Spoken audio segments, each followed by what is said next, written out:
Head over to BoardGamePrices.com to find the best price on Reavers of Midgard and thousands of other games.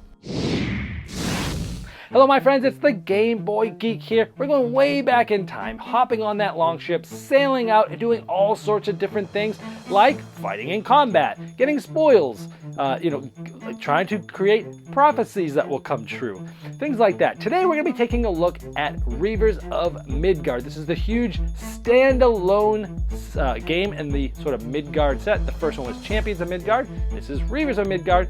It's a worker placement game from Gray Fox Games. Let me show you how it's played, and I'll see you on the other side.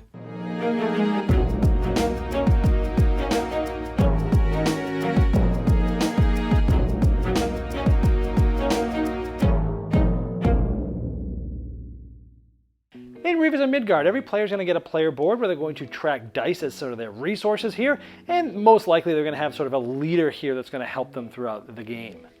Now here's the board where everything happens in the worker placement, and there's a lot of things to choose from, but the art of the board is absolutely fantastic. The game is played over 6 rounds, and over those rounds, players are going to be placing their ship onto different spots and taking those actions. So one of the main mechanisms here is when you go to a spot, the player that went there gets some sort of better action or some type of bonus. Like here, they're immediately going to get 2 victory points, glory, which are points in the game. But to go here, some spots have costs. Like this player, everyone that goes here has to basically pay for food. But the first player is going to get 2 points, and they're going to be able to take this action.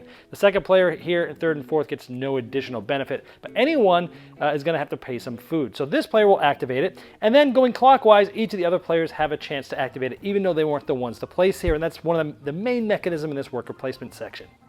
So when you go here to battle at sea, you might get lucky and have all things quiet or no effect, or you might have to deal with some things like spoiled food, where you'd have to discard a die that has this symbol on it, or you have to discard food, one or the other.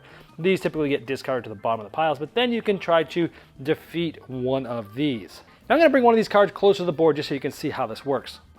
Now when you battle at sea, you have 2 choices. You can either discard dice of this type, or you can try to just beat it in combat by beating this number. So if you discard the resources of dice, it needs 2 ships, which I have, needs a hammer, which I don't have, and this helmet here, which I do have. Now, the interesting thing is that my leader is red, which means that any red dice can be any of these. So for example, I needed a hammer. This shield here could essentially act as a hammer. So we have that hammer here, let's just say. We have the hammer, we have the 2 ship, and we have the helmet. So in this case, we would discard these dice as resources, and in this case, we would get 13 glory, essentially points, and we'd also get a reward. It's essentially going to get us another card, a Reaver card. But we'll talk about that later, but you get rewards and points, and these get discarded. These will go into your glory pile. There's different things that can happen with that at the end of the game. Now, instead of doing it this way, maybe you want to do it with combat. Like here, we need to beat it with 4. Now, each die you have that has a hammer can get you one of these combat dice. So let's say I want to spend these 2 dice. It's going to get us 4 of those dice. And let's say we wanted to spend one of these as our red leader and use that as a hammer. So that's going to get us 1 more additional dice. So let's say we had 5 of those dice. We would then roll those, and we would want to get at least 4. In this case, we did. Now, there are ways to mitigate the dice rolls. Over the course of the game, you're going to be getting favor, and each of these tokens you can discard to reroll as many dice as you want if you needed. Here we get nothing, but we did defeat it, so we would have still gotten the same thing, 13 points and that reward and these dice. So those are the 2 different ways, and it's a really interesting part of this because you can go at this more of a Euro style way and try to get the dice as what you need, sort of as resources, or just, press your luck and do a little bit of the combat way, sort of the more Ameritrash way. And then after all players in clockwise order, possibly did this, then it would just go to the next player's turn. They'd place their ship somewhere else. Now, keep in mind, if you don't want to do the action here, you can always rest. And resting always gets you either 2 food, or you could take any die of any color and set it to any side you want. So it's a really good thing sometimes to rest to get what you need. Speaking of combat, there's another spot, which is you subdue territories. Here, again, you can do it peacefully or in combat. So these tiles here, you need food. You could either give up 1, 2, or 3 food. Here you give up dice, 1, 2, or 3 dice. Here you give up those favor tokens, 1, 2, or 3. And when you do that, you get the tile on the back are different things. There's actually a player aid that shows you the possibilities that are on the back of there. Essentially, they give you all sorts of things like dice and favor tokens, points, cards, all sorts of different things there. But the cool thing is that you can either do it peacefully or you can combat just like we showed you before, and that's the defense value that you need. So you'd be turning those hammers into dice for combat and trying to beat those. And essentially, you'd flip it over, get what you need. Now, you'd keep these because at the end of every round in the cleanup phase, each one of these territory tiles that you have is worth a point. So you can have a strategy where you're like focusing on this and getting a ton of these, getting points throughout the game. Now here are the Reavers. When you go here, you can recruit Reavers. You take any one pile of these. There's 2 cards there, and the really cool way they laid this out that you can actually see the important information from the card below it. And when you take these, you have some choices. Let's say we took this one. For now, I just put them here to show you that immediately you're going to take the dice in the upper left. So 2 blue and 1 yellow, and you're going to go ahead and roll them, and you're going to add them to your board there where you can put them on the spots there. Now, you have choices for each of these Reavers, and players will be doing this simultaneously, so it moves a little bit fast. One thing is you can sort of rally, which is you can essentially discard this Reaver and get the dice. So this says I can get 2 dice and make it any type. So that's pretty cool. You can get a die, you can put it on any side of your face, and you can put them where you're, on your spot there. Let's say we do something, like this. Now, another possible thing you could do is you could promote them. Now, if you promote them, they're going to actually be the leader. And to do that, essentially, you would move this one to your glory pile there, and you would promote them, and this will give you a certain benefit. In this case, the blue ones will get you 4 food, the other ones will get you, the red ones will get you one of these 2 types of cards, and the yellow ones will get you 2 favor. But now, again, blue is my leader, so blue dice I can turn into anything like this. Or if instead of doing that, I wanted to specialize. This is really cool. Down at the bottom of your board are these are some of the spots on the board that you can go to. If you remember, we already battled and we spent 4 food. Well, this is cool because you can tuck this under a certain action. You can have up to 3 of them there. And then when you go to this spot, you also get what that card says. For example, you can gain a food, and if you discard any die, you can gain 3 more food. So that's kind of cool. You could spend 4, but you can get 1, possibly even all 4 back if you discard a die, basically going there for free, but giving up a die. And so those 3 options is really I think the best part about this game is figuring out what to do with those Reavers. Now, if you go to raid keeps, you essentially spend 2 food and 2 shields of any color, and you essentially get to get 2 linked cards, but the first player gets 2 additional more, the second player gets another additional more. And the linked cards is kind of cool because you're taking like these 2 which are linked, or these, or these, or these, and there's a certain amount out depending on the amount of players. And these cards are very big for end game scoring. Like this is a treasure card, and depending on how many you get those over the course of the game, you get a certain amount of points. Same for art. There's also things like, a keep wall or a tower where you gain favor, but then you can combat for 2, and if you do that, you can gain favor and a wall token. Or same for the tower, you can get 2 dice, and if you want, you can do 3 combat, and if you win, you get 3 points and a tower token.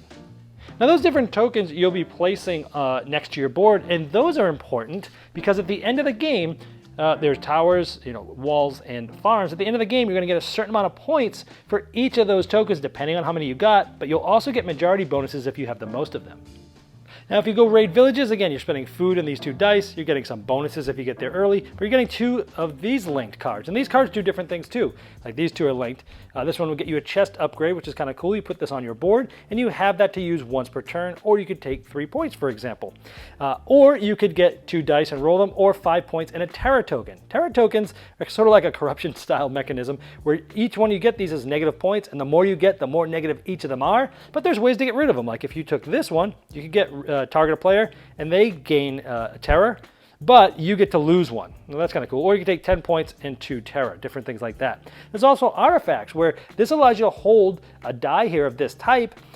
Basically, if you have too many dice on your board, you can sort of store it here, and you can discard it, and you can basically get favor and things like that. Also will give you some points at the end of the game. And the last place we need to talk about is trade villages. It's essentially the first player can do 3 times, and they get the first player marker, second player 2, and the third one 30. You can do any of these anytime. So if you do this, you can take any 2 of these dice, which were rolled to put here, or you can take 3 food or 2 favor or 1 of these prophecy cards. Prophecy cards are cool because they give you, some more end game scoring. Like here you get 1 point for each of those purple territories that you have sort of subdued over the course of the game. Or you might get 1 point for every one of these armor cards that maybe you had gotten over the game.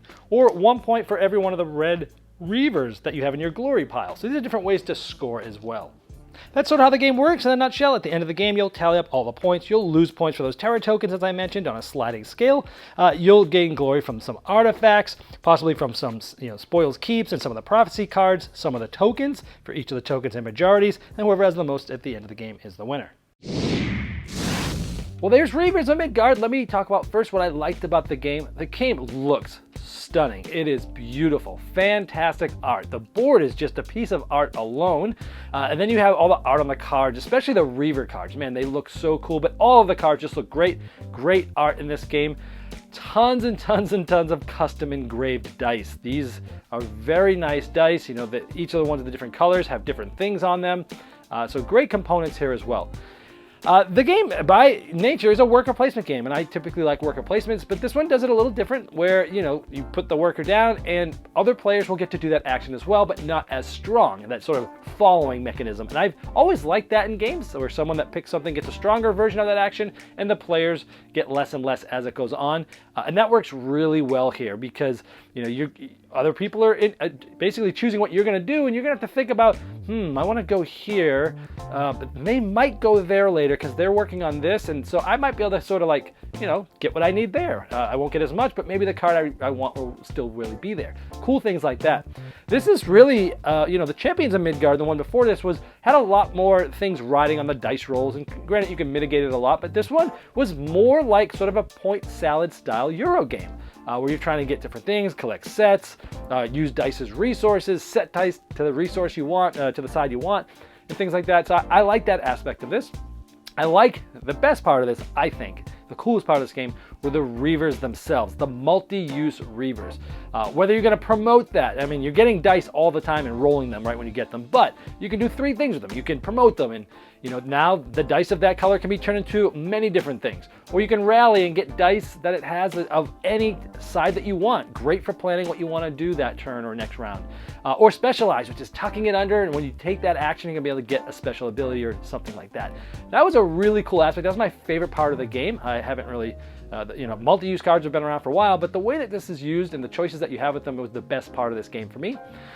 This game, you know, I like how, again, in Champions, there's lots of dice rolling and mitigation. Here, the dice rolling is usually optional. You know, you're going out to fight the battle, and it's like, well, I can either discard the dice of this type, or I can try to, you know, roll the combat dice. And you can still mitigate it with, you know, the favorite tokens and rerolls and stuff. But I liked it, and even when you're subduing the different territories, same thing. You can do it peacefully with just dice resources, or you can try to roll them for combat. And I think that's really cool, because it gives you it's a perfect hybrid between, you know, an Ameritrash game where there's a lot of dice rolling, and the Euro game where it's, you know, resource management. So this gives, like, the Ameritrash player is going to want to roll out dice. You can do that. Euro player doesn't want to roll out dice, they can get resources, they can do that. It's a cool thing that they can come to a theme that a lot of people will like, but both sides can play the game the way that they want to play, and I think that's really unique here. The set collection of the majorities was really cool, of, you know, the farms and the towers and the walls. I always like fighting over things like that. It's cool that they get you points, but you're also getting majorities, so you want to get a lot of them for points, but you don't want to get too far ahead if you have the majorities, and you can get a majority somewhere else. That's cool. The prophecies of the end game bonuses, that's cool too, because you kind of gives you a strategy to work down, again, sort of that point salad thing.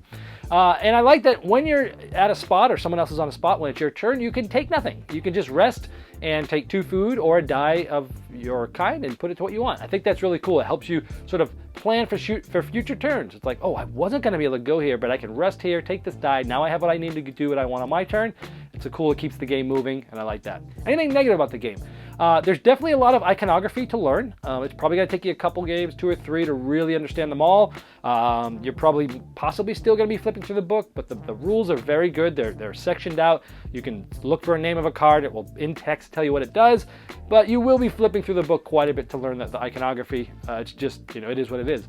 The rest items, 2 food or a die. It's easy to remember. Once you've played it once, you'll know, but it would have been really nice to have that sort of rest, what you can get on the player aid. I'm not sure why that wasn't there, probably because it would have not been as beautiful, but I would have liked to have seen that. Also, the sea battle cards. Some of them need a specific Reaver icon, whether it's the red, the blue, or the yellow, and the dice on that are color-free. They're sort of white background. For those dice, I wish they would have made the dice that color, because from afar, it would be easy to see, oh, okay, that one is the special one for that Reaver. I have to look and say, what icon is that? Is that the red, the blue? It's kind of hard to tell because they're really small. I wish for those specific dice, they would have colored them so it would have been a little bit easier to see. But those are all sort of minor quibbles from a production standpoint. The game itself is excellent if you like sort of worker placement style, heavier Euro style games. Or if you're a Ameritrash player and you want to be able to play with your Euro players, this is a great one for that, and that's Reavers of Midgard. Did you miss the Game Topper 2.0 Kickstarter? Have no fear, it's not too late to get in on the ultimate gaming accessory. Convert your table into a high-quality gaming table with a fully portable Game Topper system and take advantage of some of the best 3mm premium gaming mats in the industry. New styles, new sizes, and new accessories can be yours. Upgrade every game you play by late backing now at GameToppersLLC.com.